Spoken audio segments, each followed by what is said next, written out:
Kevin. Yeah, we did. Will Chambers, Fred Davis here with you. And a shout out to all you fatties out there. Tolos texting in. Good morning, Will the Thrill, Mr. Davis. It's a Mexican again listening to White Boy Radio. All right. Long for the ride today. Let's have a good show. Jagon and Terrell. I think we have Chris in Amityville, New York. So we'll get to some of your texts coming up here in a little bit. I went to the bathroom in the break, and I didn't bring my key card or my phone. And a little panic set in. Because you need to use your key card in order to get back onto this, through areas of this floor. And I'm like, oh, God. Thankfully, I ran down to the other side, and Fred was going out getting some water. And I'm like, oh, boy. Guys would have been just sitting around like, dude, did our boy just bail? Did he just dip? What's By the way, did going on 940 just come up with the most ignorant argument I've ever heard for the LeBron versus MJ debate? Oh, boy. And we're not going down that road, but I haven't looked at the text message, but this might be one of the most ignoramus things I think I've ever seen. I'm tired of this boring argument. There is no I in team. Even MJ needed a team to start winning. No one's ever disputed that. It's not LeBron's fault MJ didn't utilize free agency to his advantage.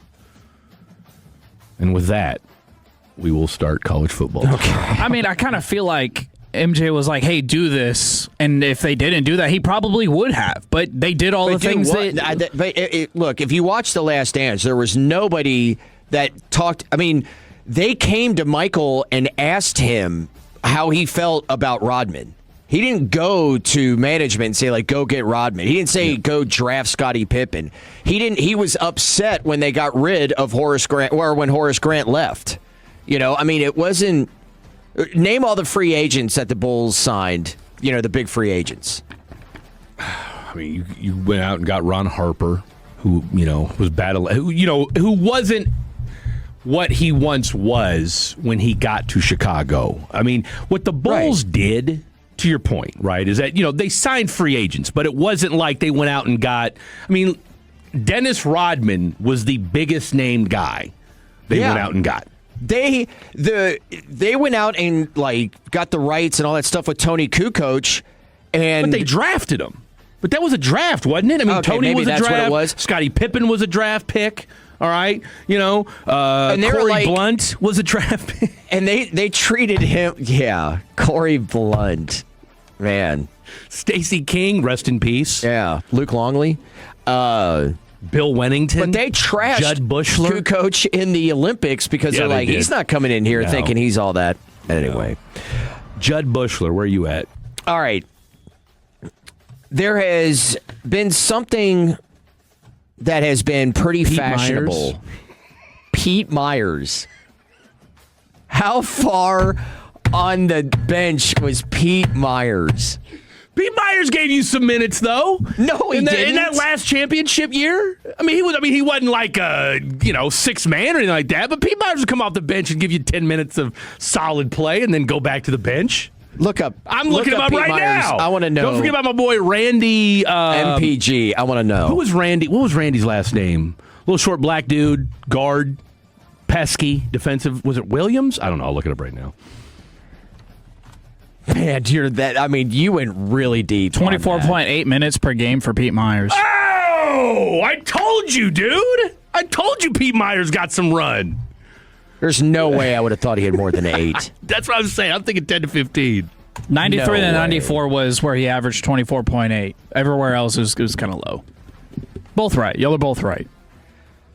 Last thing we'll say about the Bulls, and it's just kind of funny. This Horace Grant said was on the All the Smoke podcast recently, and said not enough people give Jerry Krause enough love for constructing that team, and they don't. Scottie Pippen alone.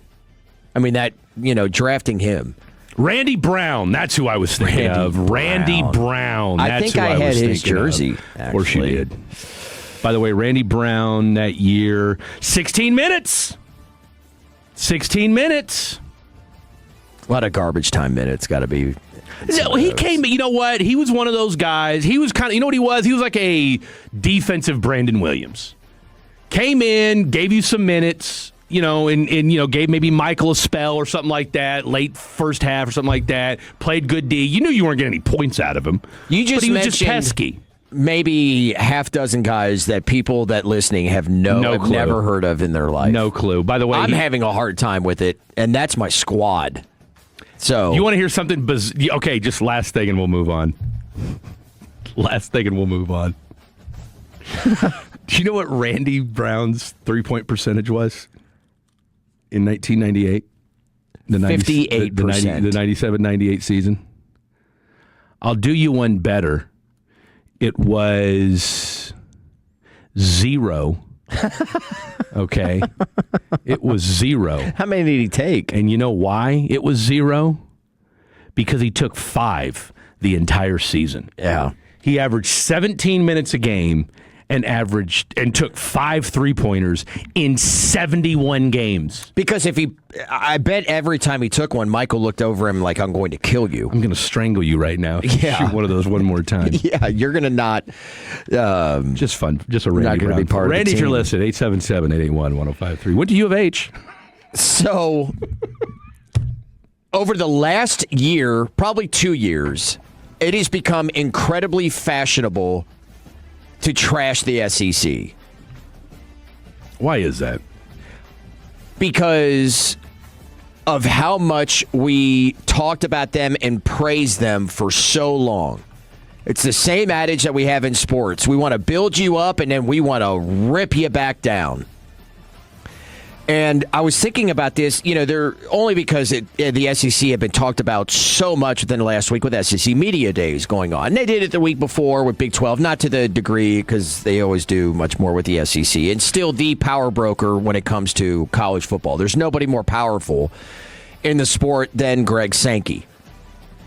But with that, and look, I've gotten into so many arguments. Bobby Belt is, the leader of this group of just trashing the SEC.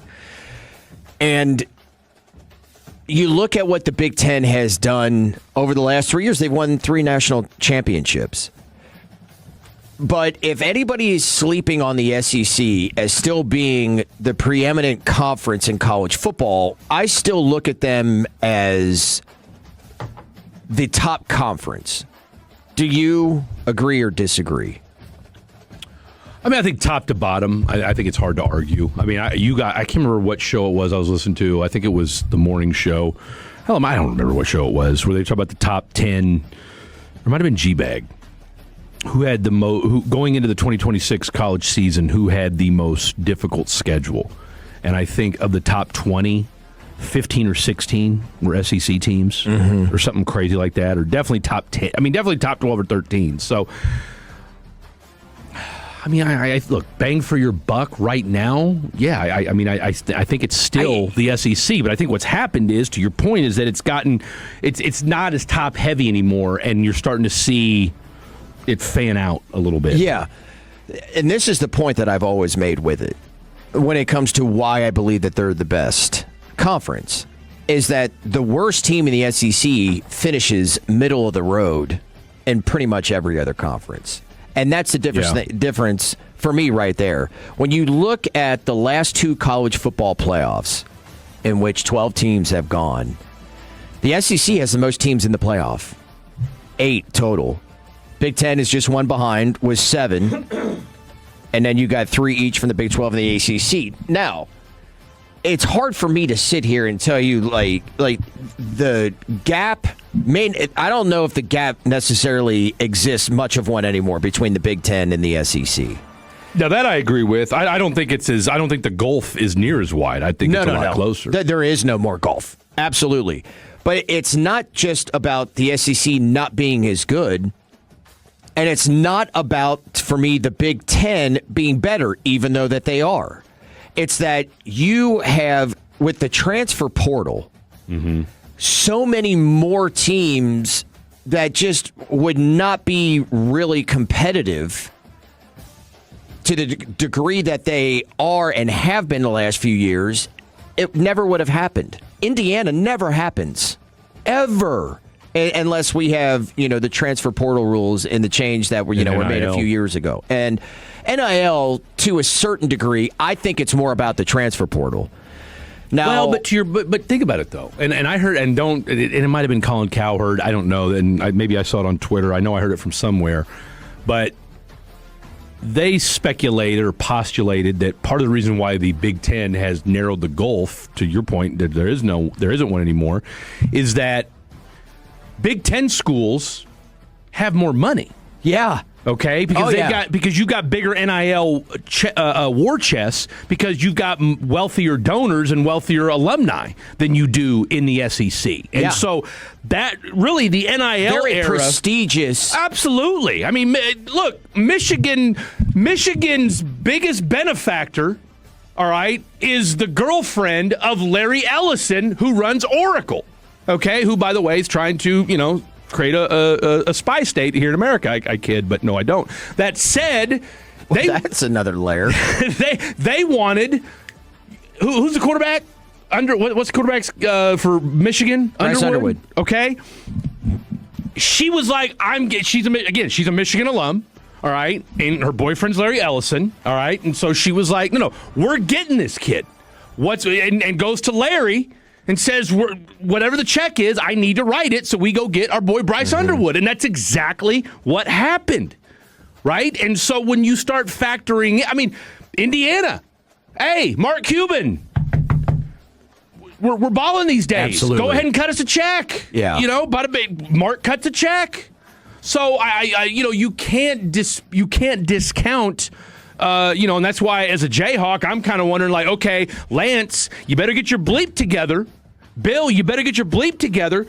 We got David Booth, $300 million, scribbles a $300 million check to the university. And then Ripple, one of the biggest crypto companies in America, in the world, their CEO, Jayhawk, boom, guess what is going to be on our patches this year? Ripple, right? So, I mean, it's a financial arms race, and if you don't have the big benefactors, if you don't have the folks that are willing to, scribble that check, does Alabama have that kind of, and you saw what Alabama's going through right now. You see old boy that runs their NIL or is the head of content for the NIL getting busted? Yeah. That is a program that is in a very tenuous state. Precarious position, Alabama. Yeah, it is they've got a couple guys competing at quarterback, but they have big questions on offense.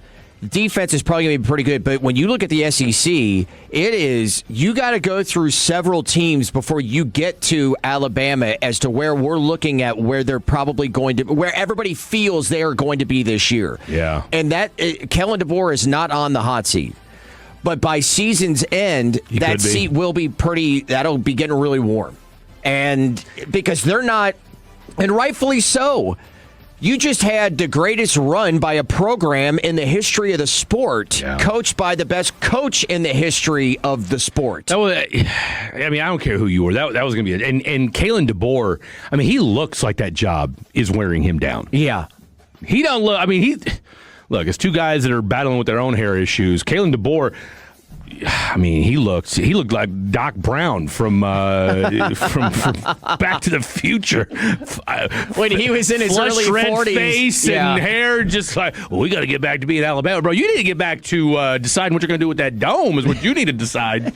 It's some vitamins and minerals, man. I'm telling you, it's not looking good. Face looking all gone. He looked like maybe on that Ozempic diet.